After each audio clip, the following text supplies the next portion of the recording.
Bismillah. Assalamualaikum warahmatullahi. Alhamdulillahi wahdah. Wassalatu wassalamu ala man la nabiyya ba'dah. Wa ala alihi wa sahbihi wa mawalah. Eh, Bicara terkait tauhid.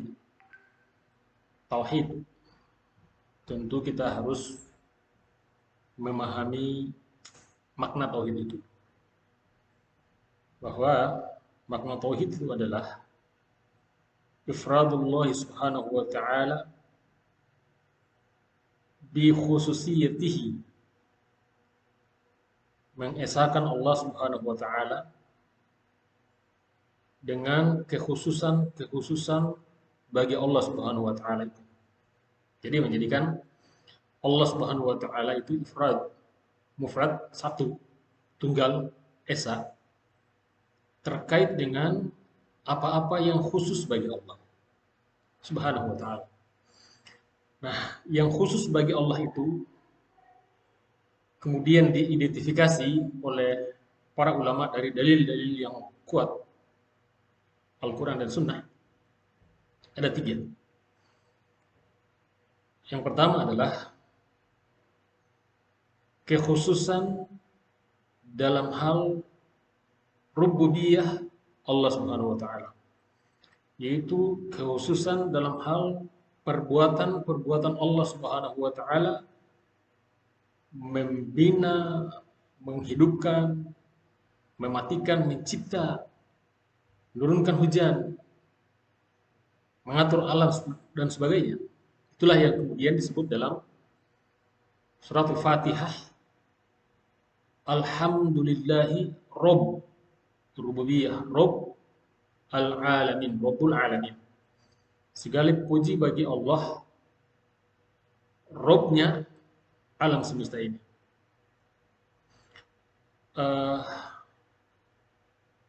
Maka kita mengatakan bahwa alam semesta ini dengan seluruh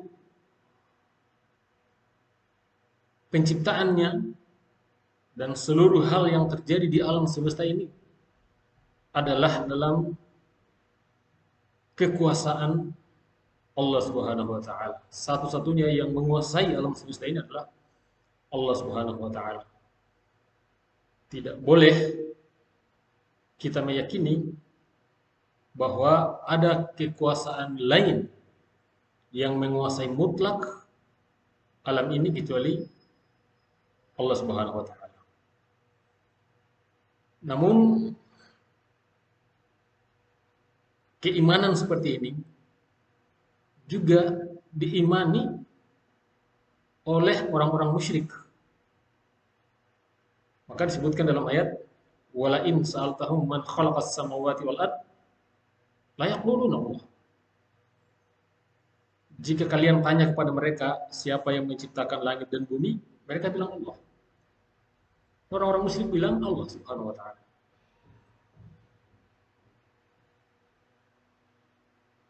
Sehingga keimanan terkait rububiyah Allah ini juga diimani oleh orang-orang musyrik. Kekhususan Allah yang kedua adalah kekhususan terkait dengan perbuatan seorang hamba dalam menyembah, dalam beribadah. Ini yang kemudian dikenal dengan istilah tauhid al-uluhiyah. Menjadikan Allah subhanahu wa ta'ala tunggal, esa, dalam hal kita beribadah kepadanya. Terkait perbuatan hamba, menyembah kepada Allah subhanahu wa ta'ala.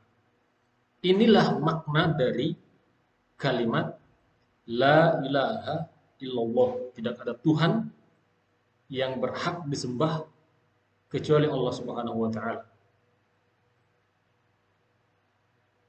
Orang-orang musyrik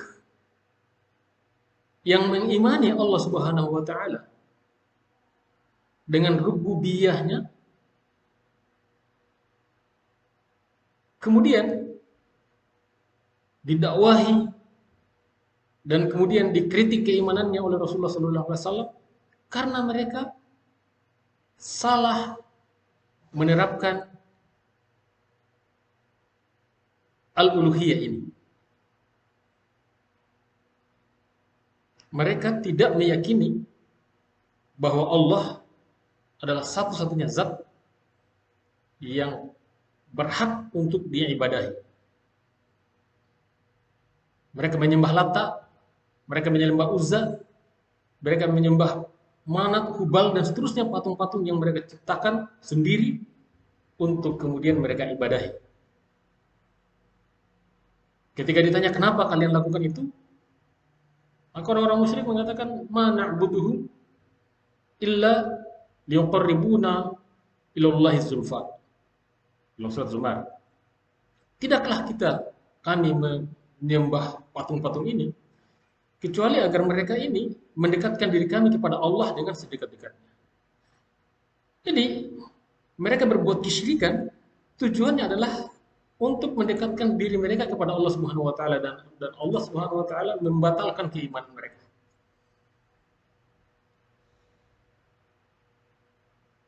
Bahkan dalam Al-Baqarah 165 di situ dijelaskan oleh Allah Subhanahu wa taala terkait kepercayaan ini orang-orang musyrik terhadap rububiyah Allah Subhanahu wa taala. Kata mereka yang disebutkan oleh Allah Subhanahu wa taala dalam surat Al-Baqarah itu ayat yang 165. A'udzu billahi minasyaitonir rajim. Wa minan nasi may yattakhidhu min dunillahi andada yuhibbunahum kahubbillah. Dan di antara manusia ada yang menyembah andad, niddun, Tuhan-Tuhan lain selain Allah Subhanahu wa taala. Yuhibbunahum, mereka mencintai Tuhan-Tuhan lain itu kahubbillah, sebagaimana mereka mencintai Allah. Nah, ini ayat menyebutkan terkait orang musyrik. Orang musyrik mencintai Allah juga mencintai dan melakukan sembahan terhadap selain Allah Subhanahu wa taala. Cinta mereka terhadap selain Allah Subhanahu wa taala sebagaimana mereka mencintai Allah. Yuhibbunahum kahubbillah. Mereka mencintai Tuhan-Tuhan itu sebagaimana mereka mencintai Allah. Ini cinta orang musyrik, dan ini model keyakinan orang musyrik terhadap Tuhan-Tuhan lain selain Allah Subhanahu wa taala. Ini adalah syirik akbar dan syirik dalam hal uluhiyah. Perbuatan hamba menyembah Allah Subhanahu wa taala. Karena yang khusus berhak untuk disembah hanya Allah Subhanahu wa taala, yang lain tidak berhak untuk disembah. Yang ketiga, kekhususan bagi Allah Subhanahu wa taala itu adalah terkait nama-namanya dan sifat-sifat Allah. Itu yang kemudian disebut dengan tauhid asma wa sifat, menjadikan Allah Subhanahu wa taala itu tunggal, Maha Esa, dan satu-satunya zat pemilik nama-nama dan sifat-sifat yang baik itu. Kayak kita kenal dengan Asmaul Husna. Kita tahu bahwa Allah Subhanahu wa taala punya zat yang hanya Dia yang memiliki, tidak serupa dengan yang lainnya. Walam yakul lahu kufuwan ahad. Tidak satu pun makhluk di bumi ini yang serupa apanya saja dengan Allah. Tidak ada satu pun yang serupa dengan Allah. Laisa kamitslihi syai'un wa huwas samiul basir. Tidak ada satu pun yang semisal dengan Allah, dan Allah itu Maha mendengar dan Maha melihat. Inilah dasar ketauhidan yang membedakan orang musyrik dengan orang-orang yang benar-benar beriman. Dan keimanan itu bisa tegak dengan betul kita mengilmui tauhid dengan semurni-murninya dan melaksanakan tauhid itu dengan sebaik-baiknya. Fa'lam la ilaha illallah wastaghfir li dzambika. Surat Muhammad ayat 19. Ilmuilah, ada perintah untuk mengilmui dulu. Fa'lam, ketahuilah, maka ilmuilah, maka pelajarilah bahwasanya la ilaha illallah, kalimat syahadat. Tidak ada Tuhan, tidak ada ilah yang berhak disembah kecuali Allah. Wastaghfir li dzambika, dan kemudian mohon urutan kalimat ini, yang pertama memahami, yang kedua bertauhid, yang ketiga mohon ampun atas dosa-dosa. Ilmu didahulukan sebelum yang lainnya. Imam Bukhari dalam kitabnya menulis, menyiapkan satu bab khusus, al-ilmu qabla qawli wal amal. Berilmu sebelum bicara dan beramal. Maka kalau dikatakan bahwa keimanan itu tidak tergantung dengan keilmuan seseorang, maka tentu ini bertentangan dengan surat Muhammad ayat ke-19. Allah berfirman, fa'lam annahu la ilaha illallah wastaghfir li dzambik. Subhanallah, subhanallah, Allah subhanahu wa ta'ala, semoga Allah subhanahu wa ta'ala meridhoi, merahmati, memberikan hidayah kepada kita sehingga kita bisa berakidah dengan murni sebaik-baiknya. Assalamualaikum warahmatullahi wabarakatuh.